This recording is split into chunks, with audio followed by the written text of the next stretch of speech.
Hey guys, welcome back to the, what? I don't know what that was, but hey guys, welcome back to the Island Racers YouTube channel, and today we're going to talk about the best low CC bikes to modify into a brat, cafe racer, scrambler, a mix in between, a chopper, a bobber. But yeah, we'll get right into it. Some cheaper, low CC, low capacity bikes that you can build at home. Right, we'll start from the top and work our way down. There's no real order to this, it's just the way I'm going to talk about them. That's the order I'm going to do them in. And obviously these are my own personal opinions and my sort of views on the bikes to work on, depending on what you want. I think I said that I was going to do bobbers and choppers and stuff, but the low CC bikes is probably not worth doing it.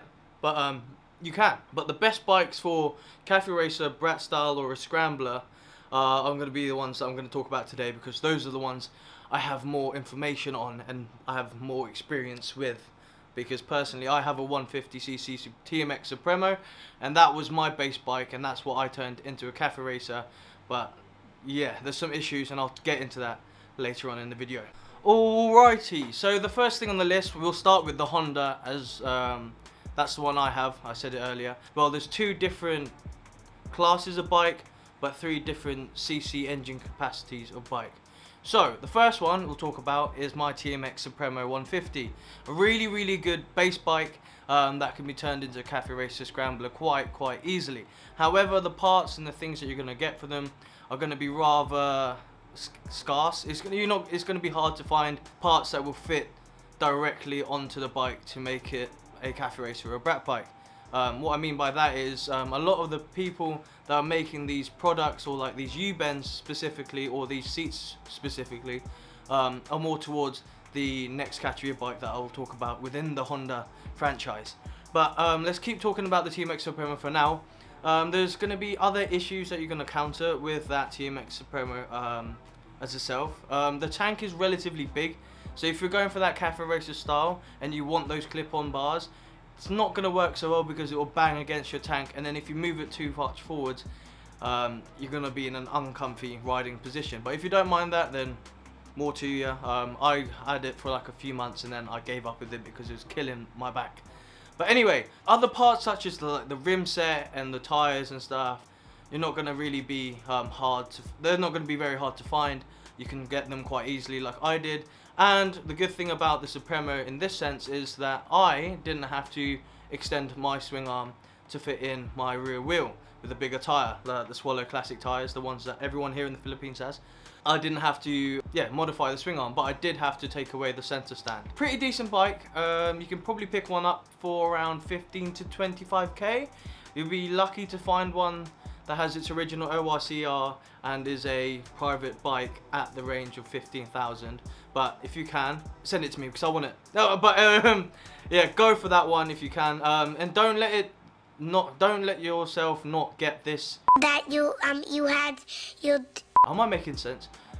Don't stop yourself from getting the bike even if it is a yellow plate motorcycle. A yellow plate, for people that don't know, means it's a tricycle, a public vehicle, so you can't really take it anywhere further than the city that you're in. I have a whole video on it. I'll put a little card up here. I did the whole process myself because that's what I had to go through.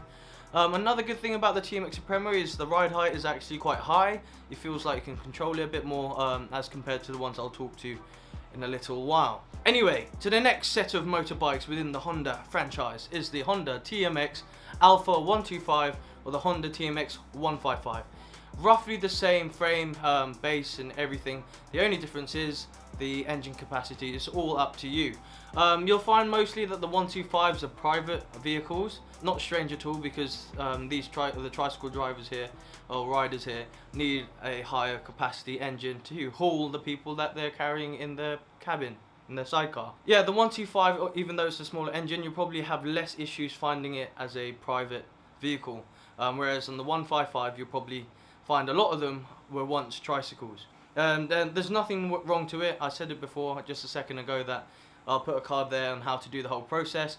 It costs a little bit more money, but it'll be worth it for a higher capacity CC engine. Overall, the bikes that I've seen are quite low down. Like the ride height, the seat height is quite low down, but that can always be changed when you change the suspension, the wheels and stuff. Will make it come up higher.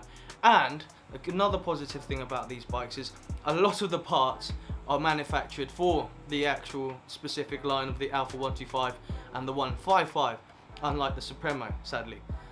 So yeah, those are some of the good things. What is another good thing? Another good thing is the tank itself. I actually wanted that TMX tank on my Supremo because it looks like the classic tank. I'll put an image up here of what the tank is that I'm on about. And with that tank, it means that you can actually run clip-ons without having to change the tank as if you would on the Supremo. You won't have the issue of banging your handle, your clip-on bars into your tank because it's quite skinny, and yeah, it's a skinny tank. Possible issues will be that you'll have to extend the swing arm, and if you're not handy in doing it yourself, you'll have to spend a little bit extra money to go somewhere that can actually extend the swing arm for you. Not too difficult either, it just means you need to spend a little bit more money. A lot of the things that I did on my bike I did myself, like the little actually cutting off the welding and all these other things. If you're a subscriber of the YouTube channel, and if you're not, please do subscribe. I have a few videos of me doing it myself so you can actually see, and that helps to cut down costs. But anyway, that's a good base bike to go for, very super reliable, and yeah, it's a Honda, so it will last forever, I hope. Mine hasn't broken yet, touch wood. Wood on the floor. There we go. The next set of motorcycles that we're going to be talking about are the ones under the Kawasaki franchise or brand of motorcycle. Specifically the Kawasaki Barraco 175, the 175cc motorcycle. Another like tricycle designed motorcycle is what I'm trying to go for.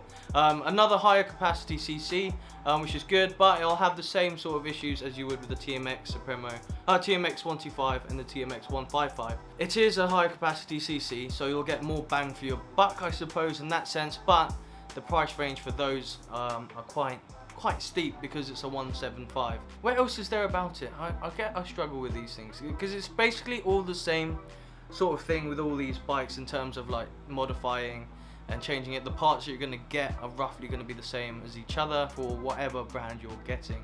It's just the way you're going to do it. What I would suggest though is if you can get a Kawasaki Barraco, probably a decent bike to work on because you will have a higher capacity cc, but they're more into the range of like 25 to 35 stock, and that's pushing it, I think. Another positive about it would be the fact that the parts are going to be quite there are going to be quite a lot of parts that you can find. You're not going to run out of any parts anytime soon because they're always producing it here in the Philippines, because again, a lot of tricycle riders and what have you are riding the TMX or the Kawasaki, and yeah, you won't struggle in that sense. It will have the same sort of look as the TMX and the TMX 125 and the 155 in terms of the tank. You'll probably have to just change for the basics, is like the headlights, the wheels, and then putting a U-bend on it with a flat bench seat. Those are the normal common things that you go for it, and don't worry, you won't get into any issues with the police by modifying it like that. Like, they're not big changes. Again, video, check it up there. Next bike, the one that I actually want to get, which is another 150 but in the Kawasaki range, is the Kawasaki Boxer 150. It's like CT 150 or something like that.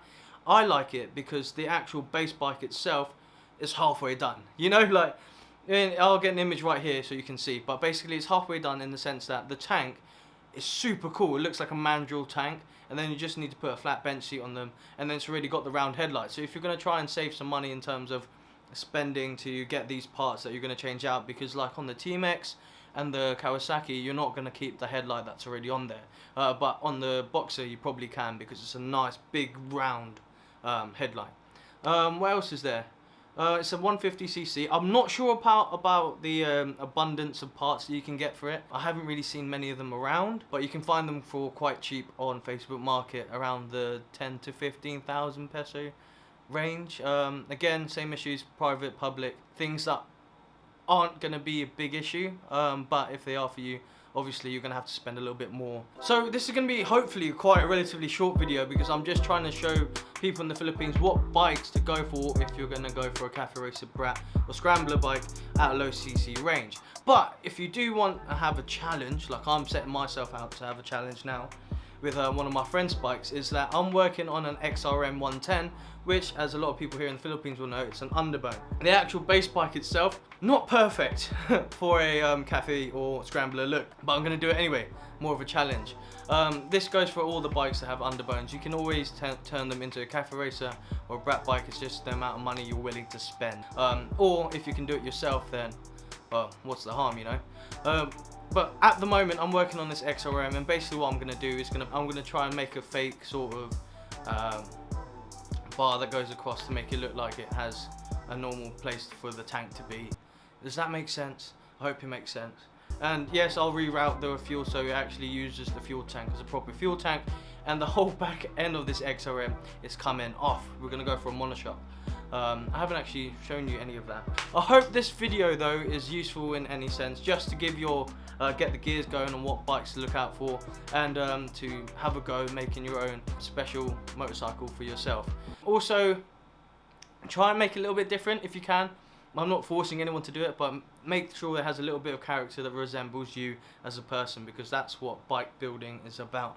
You don't want it to be the same as everyone else, otherwise you wouldn't be modifying it, right? You're going for something that you like, and yes, you might be influenced by others, but put a little twist on it.